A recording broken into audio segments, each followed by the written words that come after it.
साथियों नमस्कार, प्रणाम, राम राम। मैं एमपी कौशिक नवनिर्माण पार्टी से। आज किसानों की बहुत बड़ी जीत है। आज बहुत बड़ा दिन है और बड़ा दिन वैसे भी है। सबसे पहले हम नवनिर्माण पार्टी की ओर से आप सभी को गुरु पर्व की जयंती, गुरु नानक देव जी की जयंती, प्रकाश पर्व पर पूरे देशवासियों को नवनिर्माण पार्टी की ओर से बधाई और शुभकामनाएं देते हैं। आज प्रधानमंत्री मोदी सामने आते हैं और माफी मांगते हुए तीनों काले कृषि कानून को वापस लेने की घोषणा करते हैं।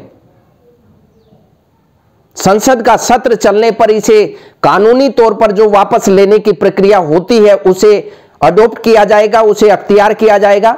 ये जीत है किसान आंदोलन की, ये जीत है किसानों के अहिंसात्मक आंदोलन की। जो दुनिया में सबसे बड़ा आंदोलन अहिंसात्मक तौर पर जारी रहा, लेकिन केवल मात्र प्रधानमंत्री के माफी मांग लेने से, केवल 1 साल के बाद यह कह देने से कि ये हमारी चूक थी, हम कुछ किसान भाइयों को समझा नहीं पाए। प्रधानमंत्री जी, आप एक भी किसान को नहीं समझा पाए हैं। आप केवल, आपके मंत्रियों ने किसानों की बेइज्जती करने का काम किया, किसानों को आतंकवादी कहने का काम किया। आपके मंत्रियों ने, आपके विधायकों ने, आपके पदाधिकारियों ने, बीजेपी के उन लोगों ने किसानों को माओवादी कहने का काम किया, उनको जंगली कहने का काम किया, उनको जाहिल कहने का काम किया। क्या आप उनको पार्टी से निष्कासित करने का काम करेंगे?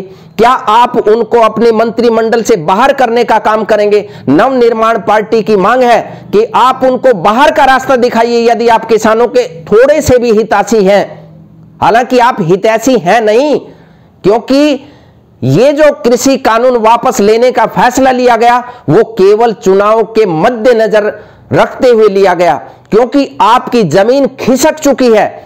आपको लगने लगा है, जो कमेटी आप लोगों ने बिठाई थी आप इंटरनल तरीके से, कि आप ये देखिए, उसकी रिपोर्ट तैयार कीजिए कि पंजाब, उत्तर प्रदेश में विशेष तौर पर किसानों की क्या राय है और क्या वो बीजेपी को सपोर्ट करेंगे। रिपोर्ट निकल करके आई है कि एक भी किसान आपको सपोर्ट नहीं करता है। हालांकि आपने जो ये फैसला लिया इसका हम स्वागत करते हैं, लेकिन 1 साल के बाद आपने किसानों की सुध लेने की जो बात कही, आप 1 साल तक क्या कर रहे थे? क्या आपके पास किसानों की रिपोर्ट नहीं थी?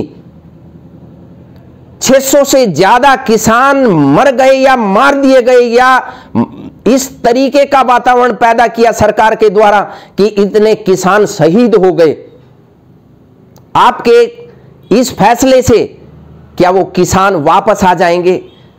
जो किसान मारे जा चुके हैं, क्या वो जीवित हो जाएंगे? प्रधानमंत्री जी, आप ये बताइए। जिन परिवारों के किसान मर गए, क्या वो परिवार आबाद हो जाएंगे? प्रधानमंत्री जी, आप बताइए। प्रधानमंत्री जी, आप ये बताइए कि कृषि कानून की वापसी के लिए आंदोलन किसानों ने सरकार से गुहार लगाई बार बार, लेकिन आपने एक बात भी किसानों की नहीं सुनी। देश का लाखों करोड़ रुपए का नुकसान हो गया, जो आज तक नहीं हुआ। देश की राजधानी दिल्ली की सड़कों पर आपकी पुलिस ने कीलें बिछाने का काम किया। हरियाणा सरकार की खट्टर सरकार ने, खट्टर साहब ने किसानों के ऊपर लाठीचार्ज किया, उनके ऊपर वाटर कैनन के साथ साथ न जाने कितने अत्याचार किसानों के ऊपर किए गए। क्या आप उस बात के लिए भी माफी मांगेंगे? क्या आप इस बात के लिए भी माफी मांगेंगे कि 600 से ज्यादा किसान शहीद हो चुके हैं, उनके परिवारों के प्रति सांत्वना और संवेदना के 2 शब्द आप कहेंगे? जो किसान शहीद हो चुके हैं, नवनिर्माण पार्टी की मांग है कि किसानों के शहीद हुए परिवारों को आप आर्थिक सहायता के साथ साथ उनके परिवारों को सरकारी नौकरी देने का काम करें, घोषणा करें, उनको शहीद का दर्जा दें। ये नवनिर्माण पार्टी की मांग है। और पूरे देश से इस बात के लिए भी माफी मांगिए कि आपने एक षड्यंत्र के तहत, एक सुनियोजित योजना के तहत किसानों को बर्बाद करने का काम किया था। माफी तो आप मांग चुके हैं, इससे साफ जाहिर है कि सरकार किसी भी तरीके से इसकी नीति और रणनीति सही नहीं है, क्योंकि किसानों ने तो पुरजोर तरीके से डटकर इसका विरोध किया।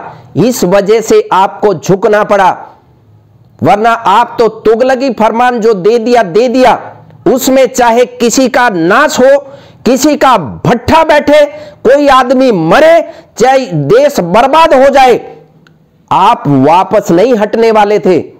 आप वापस केवल इसलिए हटे हैं क्योंकि किसानों की नाराजगी, जो 65% किसान देश के अंदर है, उनकी नाराजगी आपका सुपड़ा साफ कर देती, सुपड़ा बिल्कुल। इसलिए आपको मजबूर होना पड़ा तीनों कृषि कानून वापस लेने के लिए। इससे किसानों पर आपने कोई एहसान नहीं किया है और किसानों को इससे कोई बहुत बड़ा लाभ होने वाला नहीं है, क्योंकि ये पहले की व्यवस्था लागू रहेगी। जो असली मुद्दे हैं किसानों को एमएसपी देने का, किसानों को एमएसपी देने का काम कीजिए। सबसे ज्यादा डीजल का प्रयोग किसान करता है, डीजल के दाम पहले के बराबर लेकर आइए, पेट्रोल डीजल को जीएसटी के दायरे में लेकर के आइए। एक तरफ आप किसानों को बर्बाद करने का काम करेंगे, उसके बाद 1 साल बाद जब आंदोलन चलेगा, उसके बाद आप माफी मांग लेंगे और देश आपको माफ कर देगा। यानी हत्या के बदले में अगर कोई माफी मांग ले तो क्या उसे माफ किया जा सकता है? प्रधानमंत्री जी, आप इस बात के लिए भी माफी मांगिए, जो नोटबंदी हुई थी और उसमें लाइन में लगकर लोग मारे गए थे, लोगों के रोजगार तबाह हो गए, लोगों की नौकरियां बर्बाद हो गई, उस बात के लिए भी माफी मांगिए प्रधानमंत्री जी। तीनों कृषि कानून वापस लेने की घोषणा की, इसकी हम आलोचना नहीं करते, इसका हम स्वागत करते हैं और इसका हर व्यक्ति स्वागत करेगा। लेकिन यह फैसला लेने में 1 साल का वक्त आपने गुजार दिया, यह तमाशा बना दिया आप लोगों ने किसान को बर्बाद और तबाह करने का काम किया है। और सबसे कमाल की बात और चिंतनीय बात यह है कि जो 26 जनवरी को लाल किले का एपिसोड हुआ, यह नहीं होता, इस प्रकार का जो तांडव मचाने का काम किया गया बहुत सुनियोजित तरीके से किसानों को बर्बाद करने के लिए, लेकिन आपके सभी षड्यंत्र फेल हुए हैं। हम सभी किसान भाइयों को इस बात के लिए ये उनकी बड़ी जीत है और नवनिर्माण पार्टी पहले दिन से किसानों के साथ खड़ी है, किसानों की आवाज बनकर, क्योंकि किसानों ने किसी को भी, किसी भी राजनीतिक दल को अपने प्लेटफॉर्म पर आने की मनाही कर रखी थी, लेकिन हमने अपने लेवल पर सोशल मीडिया के माध्यम से और हर तरीके से किसानों के साथ खड़े होने का, यानी फर्स्ट दिन से नवनिर्माण पार्टी किसानों के साथ खड़ी है और नवनिर्माण पार्टी किसानों की आवाज को उठाने के लिए कभी कोई कोताही नहीं बरती, कोई कंजूसी नहीं बरती। किसानों के लिए सरकार को कटघरे में खड़ा करने में कहीं कोई चूक हमने होने नहीं दी। हमारे सभी कार्यकर्ता, सभी पदाधिकारी किसानों के साथ कंधे से कंधा मिलाकर खड़े रहे। सरकार केवल माफी मांगने से बच नहीं सकती, यानी एक काले 3 कृषि कानून को वापस करवाने के लिए किसानों को 1 साल बैठना पड़ा। जो बुनियादी और जरूरतें हैं उनको पूरा करवाने के लिए तो पूरा जीवन निकल जाएगा इस तरीके से। इसलिए इनकी राजनीति को पहचानिए। मैं आप सभी किसान भाइयों के उज्जवल भविष्य की कामना करता हूं और नवनिर्माण पार्टी मांग करती है कि जो शहीद हुए किसान हैं 600 से ज्यादा, उनको शहीद का दर्जा दें, उनके परिवार को नौकरी दें और इसके साथ साथ उनको 1-1 करोड़ की आर्थिक मदद दें। ये घोषणा भी करें, क्योंकि वो किसान आपकी तुगलकी फरमान की वजह से जान से हाथ धो बैठे हैं, वो परिवार बर्बाद हो गए हैं।